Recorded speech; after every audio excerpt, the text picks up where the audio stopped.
je retrouve, puisqu'on a clairement exposé les faits avec Jonathan Batenguene, la question est pour qui roule M. Patrice Talon dans le fond? Eh bien, ce qui est important de rappeler ici aujourd'hui, c'est que, justement, comme le disait tout à l'heure mon frère Jonathan Batenguene, les peuples en soi, ils n'ont pas de problème. Le peuple béninois est un peuple frère et ami du Niger. Mais en ce qui concerne le président Patrice Talon en soi, il faut dire très clairement que le gouvernement Talon est en train d'amener le Bénin dans la classification des États voyous, à la limite même des États menteurs. Vous savez, un État voyou, c'est un État qui ne respecte pas les propres textes qu'il s'est fixés. Et un État menteur, c'est un État qui dit une chose mais fait son contraire. Aujourd'hui, quand vous analysez les textes, quand vous parcourez les textes qui encadrent justement le passage de ce pipeline, nulle part il est prévu pareil bras de fer que nous sommes en train d'observer. C'est-à-dire qu'en réalité, ce bras de fer que nous observons relève simplement d'une volonté manifeste de Patrice Talon à nuire à son voisin nigérien. Et on a bien envie de se poser la question, quel est l'intérêt du Bénin à nuire le Niger? Surtout que, et peut-être encore certains ne le savent pas, selon les statistiques, le port de Cotonou, qu'il faut rappeler en termes d'activité génératrice de revenus, produit ou alors participe énormément dans le budget de l'État béninois. Le port de Cotonou, au cours de l'exercice 2023, a perdu 1 000 milliards de francs CFA en termes d'échanges avec son meilleur client qu'est le Niger. Parce que le port de Cotonou a 3 grands clients. Et vous verrez que les 3 grands clients du port de Cotonou, ce sont les pays membres de l'AES, ou si vous voulez, les pays fondateurs de l'AES. C'est le Mali, c'est le Burkina et c'est le Niger. Vraiment les 3 plus grands partenaires pour dire clients quoi, du port. Mais je crois que le meilleur client du port de Cotonou, c'est le Niger. Dans les statistiques, en 2023, le port de Cotonou, dans le cadre justement des manquements en termes d'échange avec le Niger, le port de Cotonou a perdu 1 000 milliards de francs CFA. 1 000 milliards de francs CFA.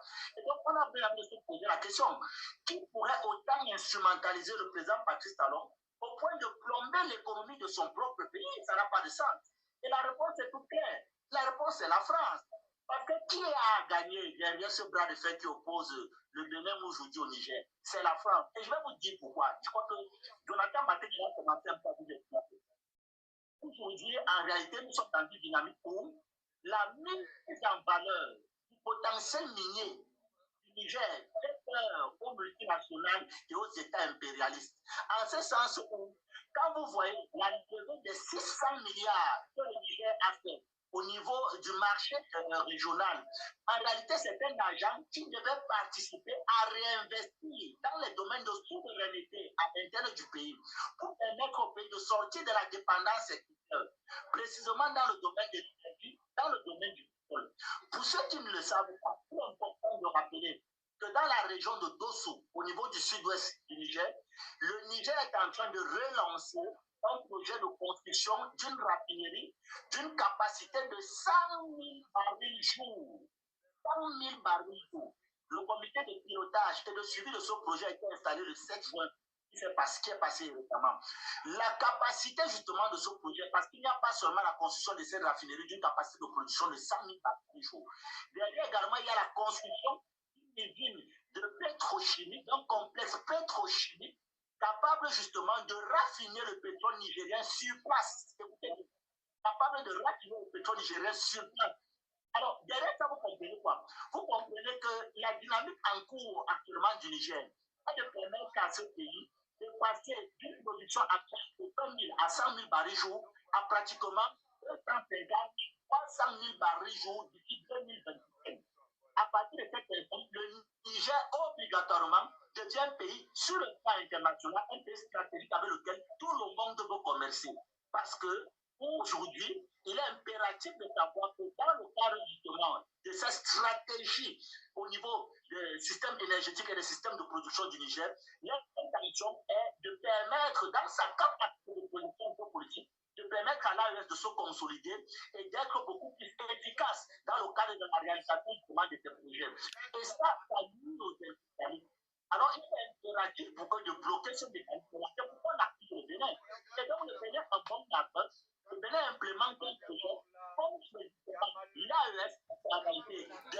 Bouillard, bouillard, bouillard, bouillard. Vous pouvez pas imaginer comme c'est du bon. C'est du très, très bon.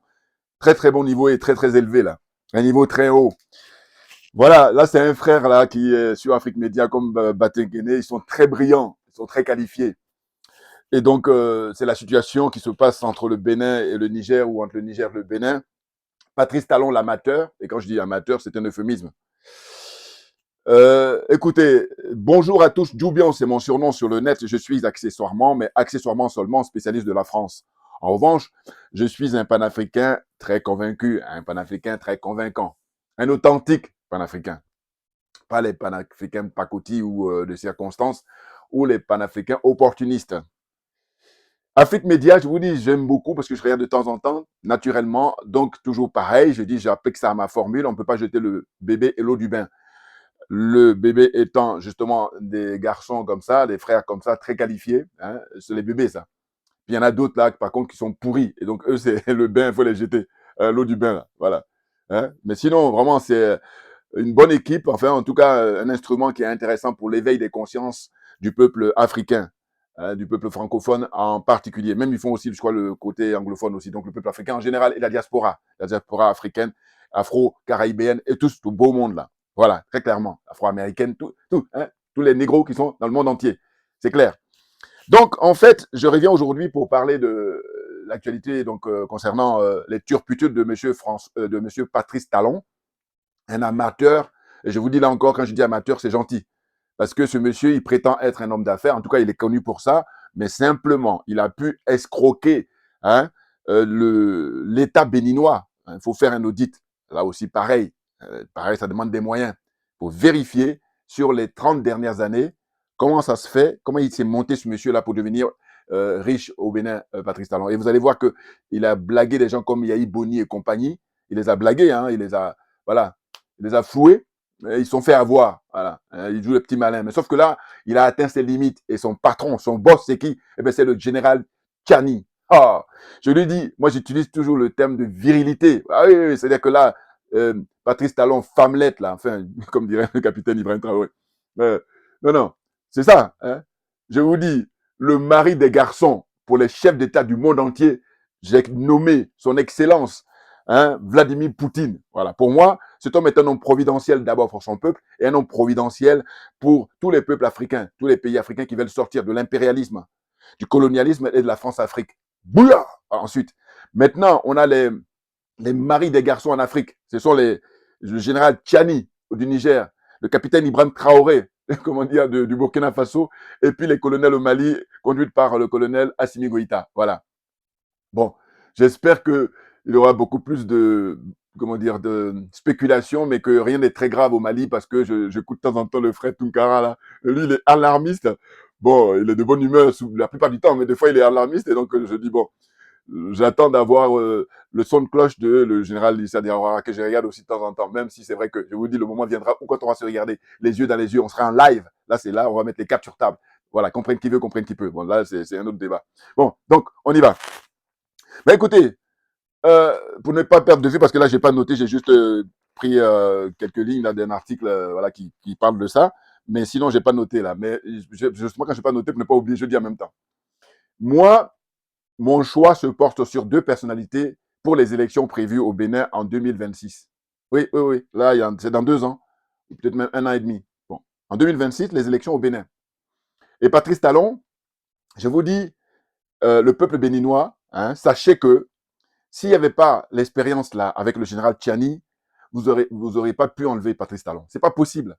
Parce que dans son logiciel hein, interne, là, dans sa tête, là, lui, quand il a blagué tout le monde au Bénin et puis il a pris le pouvoir, il allait y rester longtemps parce qu'il a beaucoup, il a deux modèles. Il en a plusieurs, mais il y a deux qu'il a mis en avant que moi j'ai chopé tout de suite quand je le suivais de près quand il a pris le pouvoir. Il y a le président Kagame, du Rwanda, et puis il y a le président Alassane Draman Ouattara de Côte d'Ivoire. Voilà, ça c'est deux modèles ça. Alors il y en a d'autres, mais en tout cas c'est les deux que j'ai chopés. Hein. Et je vous dis, j'ai chopé parce que quand il est arrivé au pouvoir, eh ben, c'était quelqu'un qu'on connaissait pas, en tout cas sur le plan politique, on connaissait en tant qu'homme d'affaires. Donc on se disait qu'il a beaucoup d'argent, donc il va pas venir là pour. Alors que non, Nini, c'est vraiment pire que tout. Hein. Il était confronté, je rappelle toujours, à Zinsou. Zinsou qui lui était envoyé par la France. Et finalement, ils sont tous envoyés par la France. Sauf que j'ai dit, Zinsou, par contre, aurait pas fait autant de mal au peuple. Dites-moi encore dans les commentaires si vous êtes d'accord ou pas d'accord avec moi. Ah oui, Zinsou n'a pas gagné, hein. C'est Talon qui a gagné parce que Talon a bénéficié justement de la grâce du peuple. Et donc, il a abusé de la confiance du peuple. C'est la raison pour laquelle j'ai dit, ce monsieur-là, vous avez une chance extraordinaire de bénéficier de l'aide du général Tchiani. Mais le général Tchiani ne peut pas faire tout le boulot pour vous. Donc, vous n'allez pas faire l'économie d'une révolution. Alors, ce qui se passe, c'est quoi? C'est que j'ai deux personnalités là. Première personnalité, bon, je pense, comment dire ça, au président Nissofor Soglo. Il est âgé, c'est vrai, mais c'est quelqu'un, malgré son âge, il a toujours la lucidité. Aujourd'hui, en 2024, très clairement, en juin 2024. Regardez les interviews quand il tient des entretiens et tout ça. Hein. Grande lucidité. Premier point. Deuxième personnalité, je pense à mon jeune frère, Kémy Seba. Bon, je connais bien. Mais pareil, lui aussi, quand on va se voir comme ça, tête à tête, les yeux dans les yeux, en live, les cartes sur table qu'on doit faire. Parce que voilà, il y a des choses à régler. Mais moi, comme je suis quelqu'un, je vous dis, qui a un esprit, comment dire ça, fair play, hein, et puis deux, une intégrité morale, ça fait que quand je me trouve dans une situation comme ça, où je sais que le frère il est mieux placé pour pouvoir faire l'affaire, je vais donner mon coup de main. Mais c'est pas toujours réciproque. Et c'est ce que je dénonce. Voilà. Alors, on y va. Donc, je disais quoi. Au début, Kémy, il avait dit, bon, voilà, revenez, hein, un mois en arrière, vous allez voir, ou un mois et demi, vous allez voir qu'il disait, voilà, il voulait jouer les bons offices. Je dis, mais de quoi? Quels bons offices? C'est simple.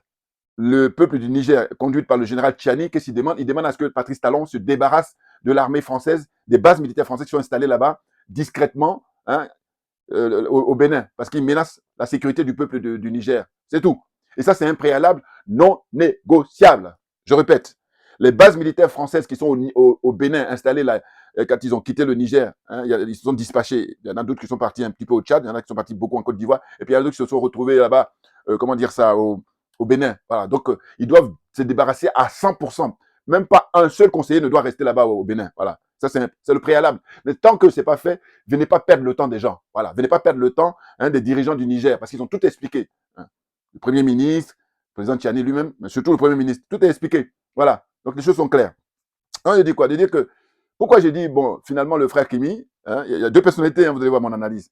C'est que je dis, finalement, il a fini par comprendre parce qu'il s'est déplacé lui-même là-bas sur place, au Niger, et il a eu toutes les informations qui ont été données par les dirigeants du Niger. Voilà, ils lui ont donné toutes les informations, à savoir que, voilà, hein, il y a pas moins de 5 bases militaires là, installées au Bénin pour déstabiliser le Niger. Voilà. Donc, il a toutes les pièces, tous les éléments. Et c'est ainsi qu'il a tenu une conférence de presse où il a vraiment mis le pied dans le plat, et c'est pour ça que j'ai beaucoup apprécié. Et oui, il faut mettre les cartes sur table. Plus que jamais. Voilà. Quand on fait preuve de transparence, c'est qu'on n'a rien à se reprocher. C'est clair. Bon. Donc, ce qui se passe, c'est que, compte tenu de ça, voilà, justement, comme là, il a compris maintenant et qu'il ne va pas vouloir jouer les bons offices en disant oui, tantôt je vais aller parler au dirigeant du Bénin, à savoir le président Talon et puis compagnie, et puis je vais aller parler au général Tchiani. Non, non, non, non, non, non, c'est pas de ça. C'est que Patrice Talon veut jouer le petit malin, sauf qu'il a atteint ses limites. Il a vu son patron, son boss, c'est le général Tchiani. Voilà. Voyez-vous? Donc je dis, voilà, je demande maintenant, je fais appel à tous les hommes et les femmes politiques du Bénin. Pour 2026, vous allez soutenir, je vous fais deux propositions. Soit vous soutenez, comment dire ça, le président Nissofor Soglo, qui a beaucoup d'expérience, un homme cultivé, voilà, beaucoup d'expérience, un parcours très bien, voilà, très honorable, voilà. Et puis un homme intègre, tout naturellement. J'ai dit, bon, lui, son problème, c'est quand il veut soutenir son fils, là, qu'il a mis à sa place pour la mairie de Cotonou, voilà, je crois que c'est ça qui est un peu dommage, un peu dommage. Vous voyez bien que, voilà, malheureusement, l'intégrité, c'est pas toujours les liens au niveau familial où, vous voyez, c'est pas héréditaire, voilà, je vais dire, malheureusement, enfin bon, voilà, c'est la vie qui veut ça. C'est ça même qui fait la richesse de la vie. Hein. Bon. Donc, ce qui se passe, c'est que, d'ailleurs, son fils, là, qui était l'ancien maire de Cotonou, lors de, comment on appelle ça, la cérémonie pour les funérailles de la grande dame qui nous a quittés récemment, Madame Maryse Condé, grande écrivaine guadeloupéenne, hein, négresse fondamentale, eh bien, j'étais, moi, à la messe pour le recueillement, et il était là aussi. Bon, moi, je l'ai reconnu tout de suite parce qu'il est, voilà, beaucoup plus connu, mais lui, il ne savait pas qui je suis. C'est ça qui est intéressant. Voilà. Donc, on était même côte à côte pour aller saluer la dépouille mortelle sur le cercueil et tout ça, voilà. Enfin, bon, bref, c'est une parenthèse que je ferme. Maintenant, pour dire quoi? Pour dire que j'en appelle donc à Javon, tous les hommes politiques là-bas, hommes et femmes politiques au Bénin, vous avez deux personnalités. Soit vous soutenez la candidature de président Nissofor Soglo, hein, très grand monsieur, qui a déjà été président, donc il a l'expérience. Là, on peut rien dire à ce niveau-là. Bon. Et puis aussi en matière démocratique, puisque lui, il était un des protagonistes pour, comment on appelle ça, la grande discussion, hein, le grand débat qu'il y a eu à l'époque, hein, là-bas au Bénin. Hein, conférence nationale, voilà, voilà. Hein, donc vous avez les images disponibles, les images d'archives sur Internet. Bon. Et donc, j'ai dit soit vous allez faire le choix du président Nicéphore Soglo, ou alors vous pouvez prendre encore plus jeune, le jeune frère Kémy Séba, qui a un potentiel énorme. Et donc, pourquoi au départ, j'étais parti pour choisir Kémy, mais je dis, ça se trouve, il y en a qui ne vont pas vouloir. Donc, j'ai dit, bon, Kémy, je dirais comme il est plus jeune, voilà. Et puis, la génération d'aujourd'hui, ceux qui ont le pouvoir en main, hein, vous voyez bien, un peu partout, c'est leur génération là qui doit prendre les choses en main, naturellement, dans les différents pays. C'est la quarantaine, là. Vous allez au Mali, vous allez au Burkina encore mieux, hein, c'est-à-dire 36 ans, le capitaine Ibrahim Traoré. Et puis, il n'y a que le général Tchani qui, lui, a la cinquantaine. Bon, mais il a de la bouteille. Hein. Puis l'assurance virile face à Patrice Talon. Bon, alors on y va. Donc, je disais, vous soutenez Kémy Séba, hein, tous les hommes et les femmes politiques, pour pouvoir finir avec le régime de Patrice Talon. Voilà, c'est de ça dont il s'agit. En finir avec le régime de Patrice Talon. Parce que c'est de ce dont il s'agit. Il ne s'agit pas de faire partie physiquement Talon. Non, il s'agit de faire partie de Talon et son système. C'est-à-dire Patrice Talon et consorts, tous ceux qui ressemblent à Talon là, qui ont travaillé avec lui là. Tout le monde doit dégager à la retraite. Là, on est gentil, on est gentil. Sinon, comme il y a eu, vous avez du sang aussi sur les mains, vous allez reprendre le moment venu. Ah ben oui, ah non mais sinon c'est trop facile. Ah non, je vous dis, moi c'est pas manque de moyens. Sinon, on va te juger, hein, diffuser en radio télévisée pour que ça serve d'exemple. C'est important parce que voilà, c'est le minimum. Sinon, quand si on fait pas ça, mais ça amené à se répéter. C'est l'impunité et l'impunité conduit, comment dire. Ça recommence, et puis c'est naturel. Voilà. Vous comprenez? Donc, il faut que la justice soit implacable, voilà. Elle soit sévère, elle soit rigoureuse. Voilà, pour ces gens-là qui ne respectent pas l'intérêt général. N'importe quoi. Donc, je dis, voilà. Hein, tous les hommes et femmes politiques là au Bénin, et puis, selon moi, comment il s'appelle? Yahi Boni, là, à la retraite, définitivement, parce qu'il fait son petit malin, alors que plus complexé que Yahi Boni, tu meurs. Je dis toujours que l'image qui m'a choqué, c'est quand je le regardais quand il était président, vous voyez, le costume était trop lourd pour lui. Ça se voyait, hein, quand il marchait, tout ça. Mais ça m'énervait, moi, quand je regardais. Bon, première chose. Deuxième chose, quand il y a eu, vous savez, les chefs d'État qui sont venus ici pour dire qu'ils viennent pour Charlie, là, quand il y a eu les attentats, eh bien, il y a lui qui est venu, et puis il y avait le président Ibrahim Traoré. Hein? Et puis, il y avait Macky Sall aussi, voilà. C'était les trois présidents, si je ne me trompe plus, d'Afrique noire qui sont venus. Eh bien, c'était l'humiliation totale. Pourquoi? Mais parce qu'on s'est dit, mais attendez, au lieu de venir ici, c'est une chose, mais pourquoi dans ce cas-là, tous les jeunes Africains qui meurent dans la Méditerranée, vous ne faites pas des cérémonies, hein, ou qui meurent dans le désert, hein? Donc, alors, bon, on en revient, hein, toujours sur mon t-shirt, voilà. C'est là, parce que tout s'explique, hein, c'est la zone des aliénés, la zone des complexés, la zone des corrompus. Et j'ajoute, la zone des jaloux et des sorciers. Mais on peut s'en sortir. C'est juste une question de volonté personnelle, d'abord, volonté politique, naturellement, volonté collective, voilà. Hein. En plus, voilà. Ces trois éléments-là, je crois que si ces trois éléments sont associés, on est le numéro 1 au monde. Personne ne peut contester notre légitimité en tant que numéro 1. Mais c'est parce que, pour l'instant, ces trois éléments-là ne sont pas, comment dire ça, réunis et nous y travaillons pour. Vous pensez bien. On est très motivés, très en forme là. Bon. Donc, ce que je disais, premier choix, Kémy Séba. Deuxième choix, le président Nicéphore Soglo. Parce que là, pour le coup, hein, il doit faire l'unanimité. Voilà. Normalement. Donc, vous avez deux choix là, pas trois. En tout cas, des personnalités connues que je connais au Bénin. Et que je connaisse au Bénin, je veux dire. Voilà. Hein. Yahi Boni à la retraite, parce qu'il est incompétent. Parce que j'expliquais toujours, je dis, mais Yahi Boni, c'est pas parce que tu as été un très bon banquier que tu vas être un bon homme politique. Ça ne veut rien dire. Voilà. Et d'ailleurs, il l'a démontré quand il était au pouvoir. Qu'est-ce qu'il faisait? Les vestes qui sont tout lourds pour lui, là, complexé qu'il était. Donc, ça veut dire que non. Mais c'est le problème, comme on n'est pas, pour l'instant, les gens ne sont pas trop avancés en Afrique, c'est qu'il a eu ses diplômes, certes, je ne conteste pas. Ce que je conteste, je dis que c'est pas parce que tu as eu beaucoup de diplômes que tu seras bon comme président. Voilà, alors là, malheureusement, dans cette zone-là, mais on a là à l'appel les exemples qui montrent bien que, voilà, c'est pas ça la question. La question, c'est de pouvoir répondre aux aspirations du peuple en restant digne, en restant patriote, en étant patriote. Voilà, c'est de ça dont il s'agit. Or, ces gens-là, ça leur fait défaut. C'est à partir de là, il ne faut pas perdre le temps des gens. Dégagez. Foutez le camp. Dégagez. Allez, on va gagner du temps là. Donc voilà. Hein, c'est un plaisir pour moi parce que j'y pensais là il y a quelques jours de faire cette vidéo-là pour dire que voilà, le frère Kémy Séba, voilà, comme il a compris maintenant les enjeux, à savoir que Patrice Talon, il croit que comme il a réussi à domestiquer les hommes et femmes politiques là-bas au Bénin, il croit qu'il peut faire ça face aux dirigeants du Niger. Alors que là, non. c'est attends, attention, il est général, hein. Donc, je vais vous dire, c'est l'armée, on rigole pas. Donc, il est en train de démontrer à Patrice Talon, tu te mets à genoux, tu la fermes. Je vais te donner des leçons maintenant. Donc, je dis que voilà, le général Tiani, pour l'instant, franchement, pour moi, si j'évalue, je dis 50%. Et ce qui est énorme. Ah bon, oui. Déjà, s'il faisait 20% ou 30%, c'est énorme. Mais 50%, je crois qu'il a fait la moitié du travail. Maintenant, l'autre moitié, c'est le peuple béninois maintenant qui doit prendre en main la finition. Ah oui, si vous ne faites pas ça, eh bien, vous allez avoir pleuré, c'est votre problème. Ah oui, parce que le Mali a pu se libérer parce que les Maliens, ils se sont libérés eux-mêmes. Qui encore? Le Burkina Faso a pu se libérer parce que les Burkinabés, ils se sont libérés eux-mêmes. Bon, c'est vrai qu'on n'est pas encore à 100%, mais en tous les cas, quand on fait la comparaison avec les autres, sur les 15 là, hein, eh ben, il n'y a pas photo. C'est les 3 qui sont en train de partir sur le bon chemin pour l'émancipation, pour la souveraineté de leur propre pays. Voilà. Donc, je disais, à la continuité, le Niger, c'est le peuple du Niger qui s'est libéré d'eux-mêmes. Ça veut dire que tous les autres peuples, là, s'ils veulent se libérer, c'est eux-mêmes qui doivent se lever. Donc, le Bénin, le tour est arrivé pour dégager Patrice Talon et consorts. Les Béninois, le moment est venu plus que jamais de dégager Patrice Talon et consorts. Voilà. Une petite lecture maintenant. Voilà. Je ne sais pas ça, j'allais oublier. Donc, qu'est-ce qu'ils disent par rapport à cette affaire-là? Bon, je pris ça comme ça rapidement. Hein. Les autorités béninoises ont exprimé leur mécontentement face à cette décision. Alors, décision prise par les autorités de Niamey, de maintenir la fermeture de la frontière. En réponse, le 8 mai 2024, le président Patrice Talon a décidé, avant de se raviser, d'interdire. Voilà, rappelez-vous, hein, au début, il faisait la grande gueule en disant, oui, moi, il me fait rire, enfin, il me fait rire.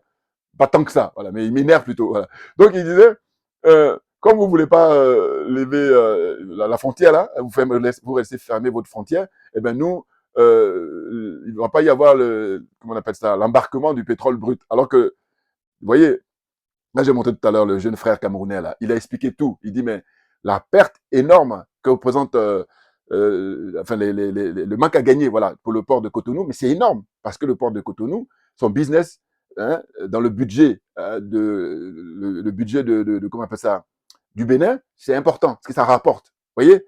Donc, le fait que ça soit fermé depuis, mais enfin, c'est énorme, voilà. Vous voyez? Donc, là, les France-Africains, eux, quand ils donnent l'information, ils vont dire que oui, c'est le Niger qui est perdant, alors qu'en réalité, si on fait une étude vraiment sérieuse, scientifique, on fait un audit ou des audits, on va voir que le Bénin est beaucoup plus perdant, ou en tout cas 50-50. Voilà.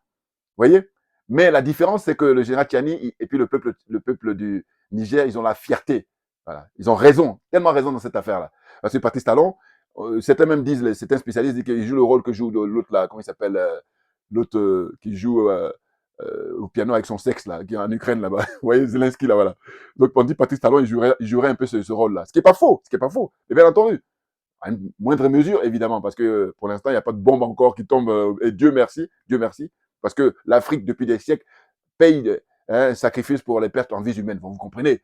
Les autres à côté pour pas la ramener. Je le dis avec fierté, avec assurance, avec intégrité morale. Dites-moi, depuis des siècles, on va dire quoi, 5 siècles. Voilà. Dites quel est le peuple au monde, quelle est l'ethnie qui a perdu autant de monde, ses enfants.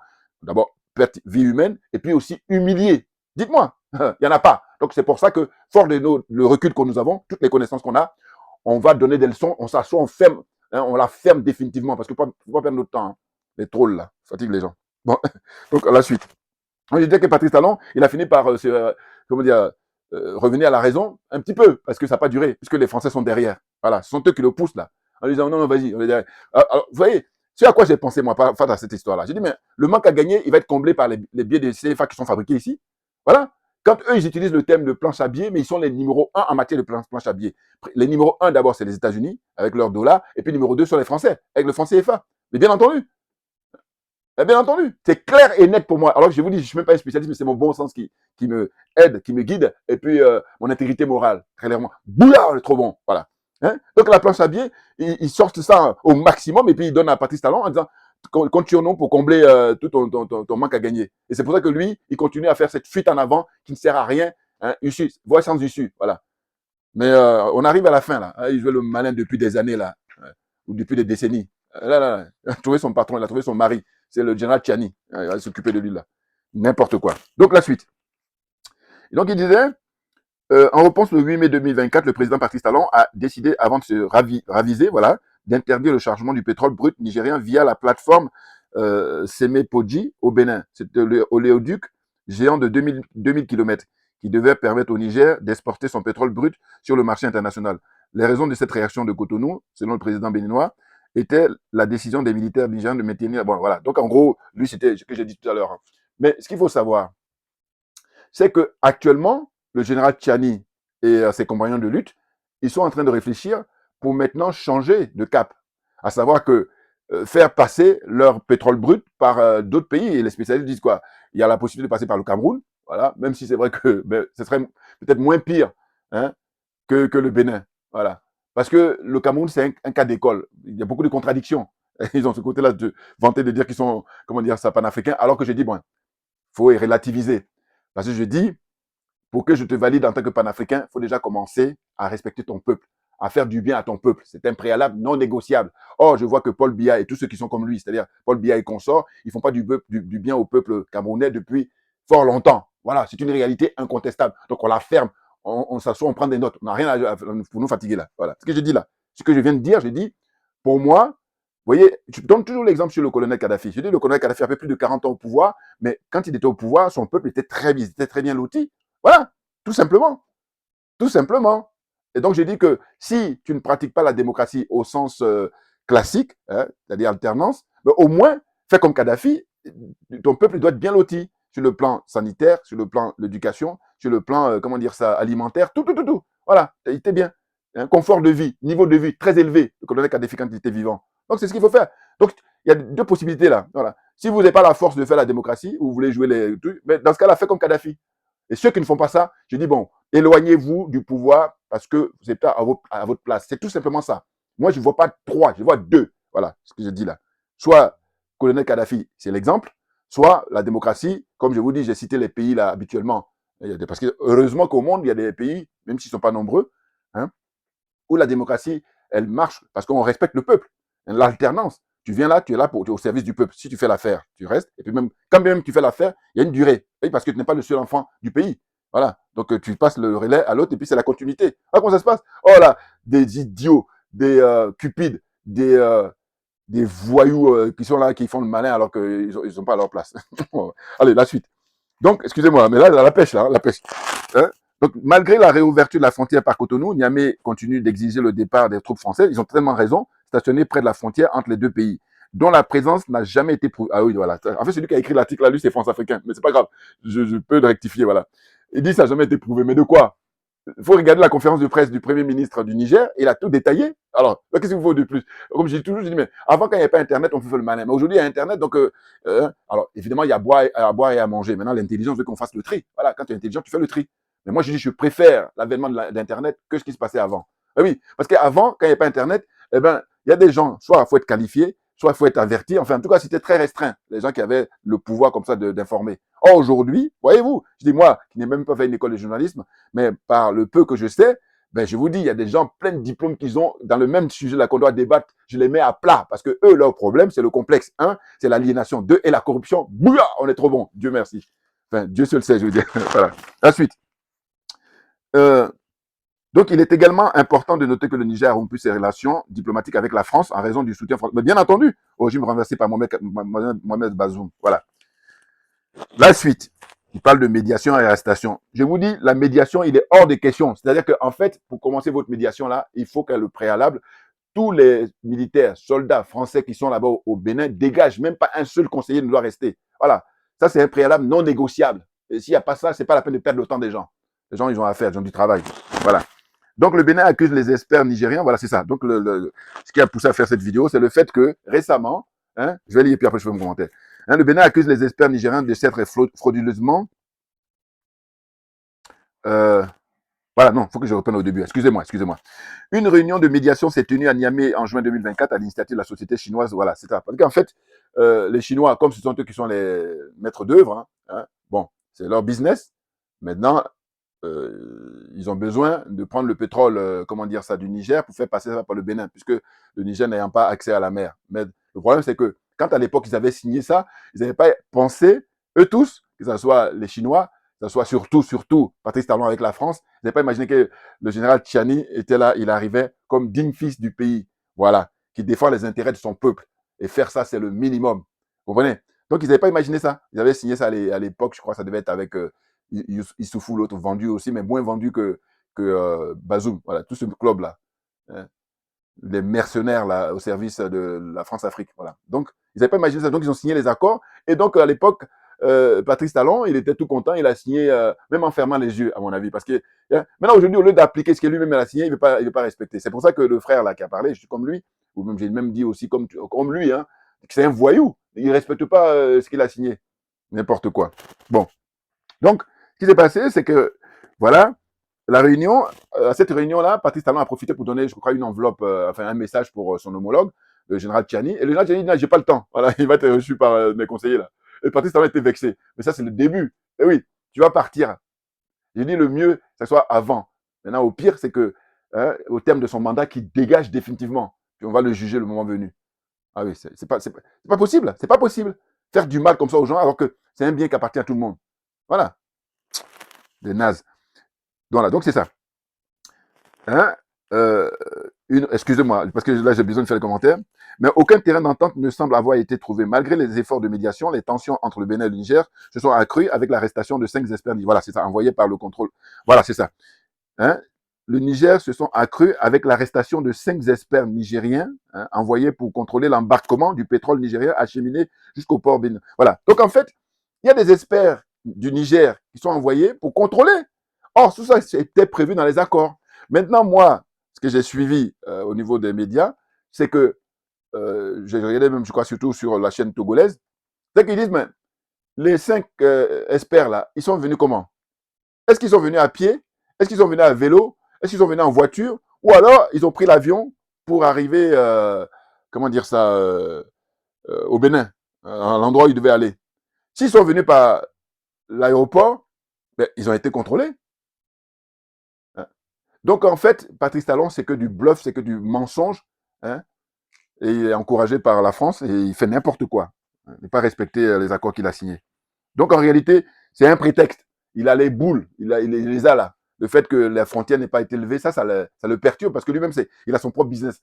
Là, je vais vous dire, je dis tout, hein, mais dès que j'apprends que Patrice Talon, depuis qu'il est président, il est aussi, il fait des business encore, je dis, mais non, mais c'est très grave.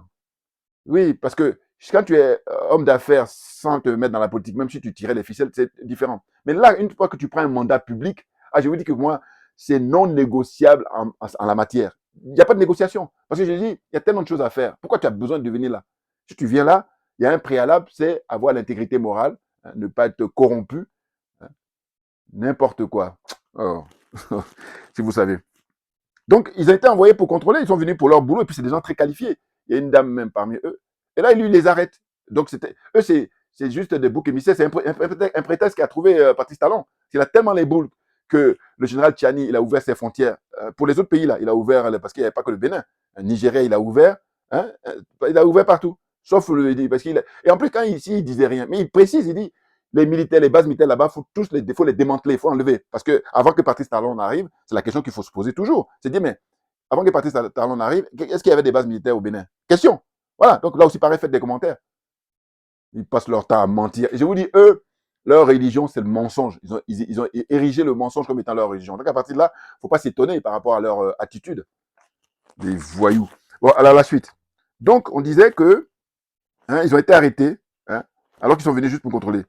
Le Bénin accuse les experts nigériens de s'être frauduleusement introduits sur le site de la station terminale WAPCO à Semekoji, hein, Semekoji, je sais pas, Podji, excusez-moi la prononciation, avec la complicité de l'administrateur général de WAPCO, Bénin. De son côté, le Niger dénonce une violation des dispositions contractuelles, voilà, c'est ça, par le Bénin, et un manque de contrepartie en matière de contrôle. Ben oui, c'est-à-dire que normalement, dans les accords, ils ont signé que il y a des contrôleurs béninois, il y a des contrôleurs du Niger, et puis il y a des contrôleurs chinois. Voilà. Donc, obligatoirement, chaque pays a ses contrôleurs. Oh là, Patrice Talon, comme je dis, c'est un prétexte qu'ils trouvent. Eh bien, il lève le coup de oui, ils sont des espions, ils sont envoyés n'importe quoi. Ah non, mais c'est fatigant. Bon, je vous dis, on arrive à la fin, ce gars-là. Hein? Donc, voilà, c'est ça. Le Niger dénonce une violation des dispositions contractuelles par le Bénin et un manque de contrepartie en matière de contrôle, permettant à la partie chinoise d'agir seule. Voilà, c'est ça. C'est-à-dire que Alio Daouda, c'est le ministre du Niger de la Justice, qui estime au-delà du Bénin, le partenaire chinois ne joue pas franc jeu. Ben oui, parce que les Chinois, je vous ai toujours dit, hein, oh, Là aussi, pareil, mon point de vue. Je vous dis, quand je dis que le président Vladimir Poutine est un homme providentiel, figurez-vous que c'est quand j'observe justement tout ce beau monde-là, sur le plan de la géopolitique. Je dis, mais les Chinois, de manière générale, eux déjà, ils ont affaire dans leur propre business, parce qu'eux, ils veulent s'ériger en numéro un. Hein. Et du coup, quand ils viennent en Afrique, ils s'en foutent si tu es maltraité ou pas maltraité. Eux, ce qu'ils veulent, c'est leur business. Bon, ça veut dire qu'ils ne s'immiscent pas, d'accord. Mais ce n'est pas sur ces gens-là qu'on va compter pour s'en sortir. Hein. Pourquoi? Parce que eux, leur fonctionnement, leur paradigme, c'est que c'est, comment dire ça, la loi du plus fort. C'est-à-dire que si tu es fort, tu t'en vas. En fait, tu t'en sors. Mais sinon, alors que le travail que fait le président Vladimir Poutine pour la souveraineté des pays africains, c'est de venir en rescousse de tout le peuple. Ah ben bien entendu, c'est là où c'est intéressant. C'est là où c'est important. C'est pour ça que moi, à choisir, je préfère la Russie, mais à 1000 pour 1000. Parce que je dis, la Chine, eux, quand ils ont selon leur fonctionnement, mais c'est que les dirigeants africains qui vont arranger. Parce que les dirigeants, comme ils s'en foutent de savoir s'ils maltraitent ou ils ne maltraitent pas leur peuple, eux, ils veulent la signature et puis ils avancent. Voilà. C'est pour ça que je suis content que le ministre du Niger, là, hein, de la justice, a dit que les Chinois, ils jouent pas. Mais moi, je ne suis pas étonné, voilà, pour ne rien vous cacher. Voilà. Ah, bouillard, on est trop bon dans l'analyse. Observation. Voilà, on y va. Donc, il dit, face à cette situation, le Niger menace de fermer, voilà, très bien raison, hein, de fermer le robinet de la station Koulélé. Si le Bénin ne libère pas les experts nigériens et ne respecte pas les accords liant les trois partenaires. Lors d'un communiqué du CNSP, lu à la télévision le samedi 8 juin, le porte-parole du régime militaire nigérien a sévèrement critiqué les actions du président béninois, Patrice Talon, l'accusant de vouloir pousser le Niger à la faute à travers de multiples violations d'accords bilatéraux et d'actions hostiles affectant le transport du pétrole du Niger. Voilà. Hein? Et donc, les autorités du Niger ont également décidé de saisir les juridictions compétentes en la matière. Ces arrestations et accusations mutuelles illustrent la dégradation des relations entre le Bénin et le Niger, malgré les tentatives de médiation. Mais il faut arrêter avec les tentatives de médiation, là. Hein? Voilà. Parce que je dis, il faut que le préalable soit respecté. Je me répète là, parce qu'il n'y a que ça. Et il dit la sécurité, on peut comprendre. Regardez le nombre de morts, dites-moi, faites des statistiques pour savoir depuis, sur les 10 dernières années, alors qu'on peut aller à 15 dernières années. On va prendre 10 ans, les 10 ans. Hein. Là, on est en 2024, on va dire, si vous faites moins 10, on a en 2014. Quoi. Donc de 2014 à maintenant, le nombre de morts hein, par les djihadistes, les terroristes là plutôt, je préfère dire terroristes que hein, les terroristes là, hein, les mercenaires là, hein, le nombre de morts qu'ils ont commis au Niger, qu'ils ont commis au Mali, qu'ils ont commis au Burkina Faso, hein, et puis qu'ils ont pu commettre au Bénin. Calculez le nombre exact, dites-moi. Donc, c'est incomparable. C'est la raison pour laquelle, comme je dis que la vie humaine est sacrée, une seule personne suffit pour on arrête tout. Alors, à plus forte raison, le nombre de morts du Niger, hein, les pauvres qui ont été assassinés, les pauvres qui ont été assassinés au Mali, les pauvres qui ont été assassinés au Burkina Faso. Donc, on ne doit pas rigoler. Et quand je dis ça, c'est un euphémisme. Voilà. Donc, j'en ai fini là pour aujourd'hui concernant ce sujet-là et de dire que, voilà, pour moi, c'est mon point de vue, hein, toujours pareil. Deux personnalités pour 2026 au Bénin. D'abord, le jeune frère, mon jeune frère, parce qu'on se connaît, hein, je vous dis, il me connaît, je connais. Bon, mais le moment viendra, hein, parce que moi, je dis, comme on dit chez nous, hein, c'est les montagnes qui ne se rencontrent pas. Sinon, en tant qu'humain, on a amené à se rencontrer. Et c'est là où on va mettre les cartes sur table, puisqu'on se connaît bien. Donc, je dis, Kémy Séba, voilà, je me mets pour 2026. Hein. Il est en train de battre campagne d'une certaine façon là. C'est pas facile, je sais que c'est pas facile, mais faut pas lâcher. Voilà, faut rester vigilant, puis faut caper toujours sur la ligne droite. Voilà. Et puis j'ai dit, si jamais, parce qu'ils sont jaloux hein, les autres, je pense. Voilà, je pense que si on cite Kémy, ça va être plus le domaine de la jalousie. Alors que bon, voilà, il répond aux aspirations du peuple africain aujourd'hui, au moment où on vit, par rapport à le sacrifice qu'il a commis. Il a été arrêté plusieurs fois, emprisonné, tout ça. Bon voilà, donc les choses sont claires. Maintenant, il dit, bon, si vous dites que c'est difficile pour vous, la pilule de Kémy, bon, on va prendre la pilule de l'ancien, hein, du patriarche, hein, Nisophore Dieudonné Soglo. Voilà. Beaucoup de respect pour ce grand monsieur. Oui. Puis je vous dis, je l'ai déjà rencontré quand il est venu ici en France, c'était en province. Voilà. Lui, avant que sa femme ne décède, ils étaient venus tous les deux. Et je les avais rencontrés, donc on a eu l'occasion de changer un peu. Il dit, mes respects, voilà. Donc, c'est ce que je voulais dire aujourd'hui. Je reviendrai évidemment les jours prochains pour continuer la discussion, donner mon point de vue toujours sur l'actualité politique internationale et africaine en particulier. Merci beaucoup pour votre attention. Vous voyez, on ne lâche rien, on est au taquet. Hein, parce que c'est nous qui avons raison. C'est tout. Merci et à bientôt.